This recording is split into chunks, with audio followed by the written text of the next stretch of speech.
ഇന്ന് ഞാൻ എൻ്റെ 3.5 വയസ്സുള്ള മോള് റൂഹിയും കൊണ്ട് ഒരു ഡ്രോയിങ് കോമ്പറ്റീഷൻ ബിൽഡിങ്ങിൽ തന്നെ വെറുതെ അങ്ങ് ഞങ്ങൾ പോയത്.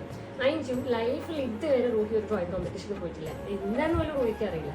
അപ്പൊ റൂഹി അവിടെ എല്ലാവരും ഇരിക്കുന്ന കണ്ട് കൊടുത്ത പേജിൽ കളർ ചെയ്യണം, അതുപോലെ ഇരിക്കുന്നൊക്കെ ഉണ്ട്. ഇനിഷ്യലി റൂഹി നന്നായി കളർ ചെയ്യുന്നുണ്ടായിരുന്നു. റൂഹി ജനറലി പുറത്തൊന്നും അക്കാതെ നീറ്റായി കളർ ചെയ്യുന്നതാണ്. ബട്ട് നാച്ചുറലി പ്രായത്തിനനുസരിച്ച് കളേഴ്സ് എവിടെ എന്ത് കൊടുക്കണമെന്ന് അറിയില്ല. ഇടയിൽ എന്നോട് ചോദിക്കുന്നുണ്ട്, മമ്മ ഞാൻ ഇത് കളറാണ് ചെയ്യണമെന്ന്. അപ്പൊ ഞാൻ പറയുന്നുണ്ട്, കുഴപ്പമില്ല, റൂഹിക്ക് ഇഷ്ടമുള്ള കളർ ചെയ്തോ, ഇമാജിനേഷൻ്റെ അടുത്ത്.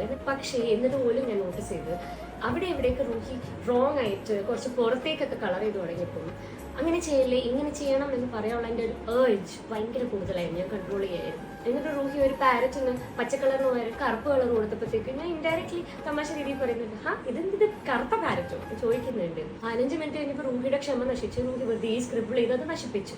അപ്പോൾ ഉള്ളി ഞാൻ ചെറുതായി ഡിസപ്പോയിന്റഡ് ആയി. കുറച്ച് കഴിഞ്ഞ് ഞാൻ ചിന്തിച്ച് നോക്കിയപ്പോൾ എനിക്ക് മനസ്സിലായി, ഞാൻ ചെറുപ്പം മുതൽ ഒരു പെർഫെക്ഷനിസ്റ്റ് ആയിരുന്നു. പഠിപ്പിലും കളികളിലും അതിലും ഇതിലും എല്ലാത്തിലും എപ്പോഴും 100% കൊടുക്കണം എന്ന് ചിന്തിച്ചിരുന്ന ഒരാളാണ്. അതിനുവേണ്ടി എപ്പോഴും പ്രയത്നിക്കുകയും ചെയ്തിരുന്നു. ബട്ട് അതെൻ്റെ തലയിലുള്ളതുകൊണ്ട് ഞാൻ എൻ്റെ കുട്ടിയെ ഒരിക്കലും കറക്റ്റ് ചെയ്യില്ല, കുട്ടിയുടെ പാട്ടിന് വിടും എന്നൊക്കെ വിചാരിച്ചിട്ട് പോലും എൻ്റെ മോൾക്ക് ഒരു ഇൻസ്റ്റൻസ് വന്നപ്പോൾ എനിക്ക് കറക്റ്റ് ചെയ്യാനുണ്ടായ ഒരു ഏർജ് എത്ര ബുദ്ധിമുട്ടിയാണ് ഞാൻ കൺട്രോൾ ചെയ്യും. അപ്പം നമ്മൾ ഇത്ര പഠിച്ചിട്ടും വായിച്ചിട്ടും നമുക്കിതിനെപ്പറ്റി ഇത്രയും അറിവുണ്ടായിട്ടും നമ്മൾ അറിയാതെയെങ്കിലും അവർ ഡെയിലി ഇത് ചെയ്തുകൊണ്ടിരിക്കുന്നുണ്ടാവും. നമ്മൾ റിയലൈസ് ചെയ്യുന്നില്ല. നിങ്ങൾ തന്നെ നാളെ മുതൽ ഒന്ന് നോട്ടീസ് ചെയ്ത് നോക്ക്.